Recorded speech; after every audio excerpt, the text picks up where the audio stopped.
আমরা সবাই ফেলছি শুধু দুই নয়নের পানি, দুই নয়নের পানি। কালামুল্লাহ বুকে নিয়ে শুয়ে আছো তুমি,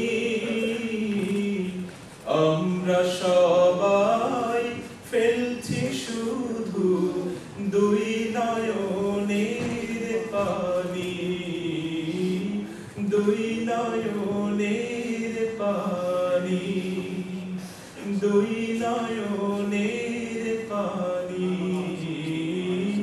দুই নয়নের। আলহামদুলিল্লাহ ওয়া কাফা ওয়া সালামুন আলা ইবাদিহি ইসতাফা ওয়া আলা আলিহি ওয়া সাহবিহি। সম্মানিত সভাপতি, ওলামায়ে কেরাম, সুধী মণ্ডলী, আজকের এই অত্যন্ত গুরুত্বপূর্ণ এই মাহফিলে আমরা এসেছি বাংলাদেশে একজন সংগ্রামী বীর পুরুষ, আলেমপুর শিরোমণি, ইসলামের এক বীর সেনানী মুফতি হযরত আমিন সাহেবের জীবন থেকে, কর্ম থেকে শিক্ষা নেওয়ার জন্য। মাউতুল আলম যেভাবে সালফে সালেহীন বলেছেন, আরেকটি কথা বলেছেন, মাউতুল আলিম সুন্নাতুন ফিল আলম।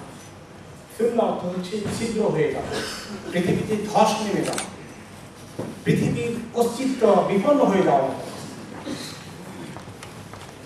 এবং এই আলেমদের কি ভূমিকা থাকা দরকার, যেমন দাস তাদরিসে, খুতবায়, ওয়াজ মাহফিলে, তেমনি জাতিকে পথের দিশা দেওয়ার জন্য, দ্বীনের উপর টিকে রাখার জন্য যে সংগ্রামী চেতনা নিয়ে টিকে থাকতে হয়, যে জ্বালা যন্ত্রণা যাতনা নিয়ে বসবাস করতে হয়, সেই তার একটা উজ্জ্বল দৃষ্টান্ত ছিলেন মুফতি আমিন রাহিমাহুল্লাহ। আমি আপনাদের সামনে ওনার নিজের কথা দিয়ে কোটেশন দেব। সারণীটা বের হয়েছে, আপনারা সেখানে পাবেন, তবু আমি আপনাদের সঙ্গে একটু শেয়ার, যাতে করে আমাদের মধ্যে জাগ্রত চেতনার সৃষ্টি হয়। আমাদের আলেমরা এখনো যারা আমরা সেই চেতনার এই ধারক হতে পারিনি, আমাদেরকে জন্য আল্লাহ তাআলা একটু সেই চেতনা দিয়ে দেন। আমিন। ওনাকে জিজ্ঞেস করেছেন, সাংবাদিক সাক্ষাৎকার নিয়েছেন, পাবেন আপনারা এখানে, বাংলাদেশের আলেমদের মধ্যে আর কি দুর্বলতা আমার চোখে ধরা পড়েছে। তিনি বললেন, মুসলিমের কয়েকজন ছাড়া এই দেশের আলেমদের মধ্যে উদারতার খুবই অভাব, কিন্তু সাহসের অভাব উদারতার চেয়ে আরো বেশি।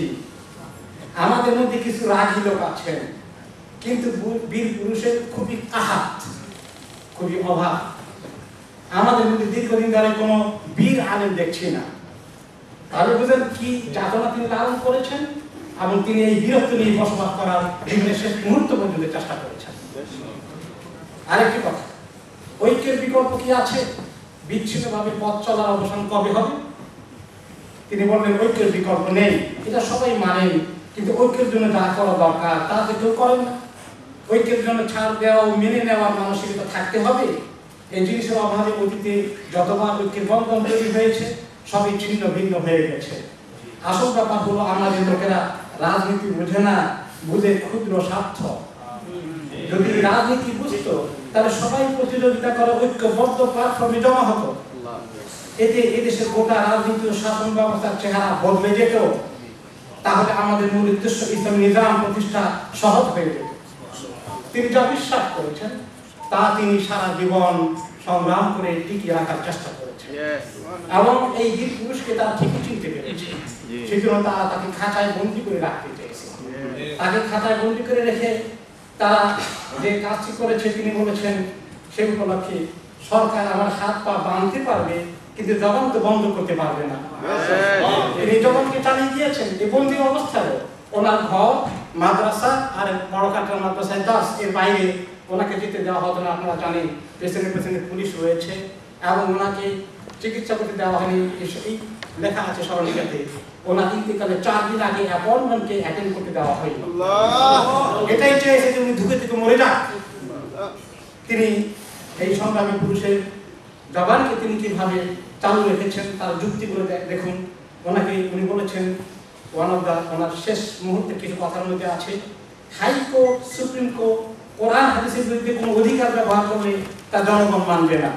সব হাইকোর্ট মিলে যদি বলেন বর্তমান প্রধানমন্ত্রী পুরুষ, তা যেমন মানুষ মানবে না, কাজী কোরআনের বিরুদ্ধে কোনো রায় দিলে তা আমরা মানব না। সুবহানাল্লাহ, এক একটা স্টেটমেন্ট মাঝে মধ্যে পড়তেন আপনি, যেমন সিংহের মতো গর্জে ওঠার কথা, তেমন এমন চৌকস কথা আল্লাহ তাআলা ওনাকে ইলহাম করেছেন, তৌফিক দিয়েছেন এত গুরুত্বপূর্ণ কথা বলার জন্য। আল্লাহ রাব্বুল আলামিন ওনার এই কর্মজীবনময় জীবনকে কবুল করুন। আমিন। আমাদের যারা ওলামায়ে কেরাম আমরা এখন যারা ঘুমিয়ে আছি, আল্লাহ তাআলা আমাদের সবাইকে জাগার জন্য তৌফিক দান করুন। সুবহানাল্লাহ ওয়া বিহামদিহি আশহাদু আল্লা ইলাহা ইল্লা আনতা আস্তাগফিরুকা ওয়া আতুবু ইলাইক।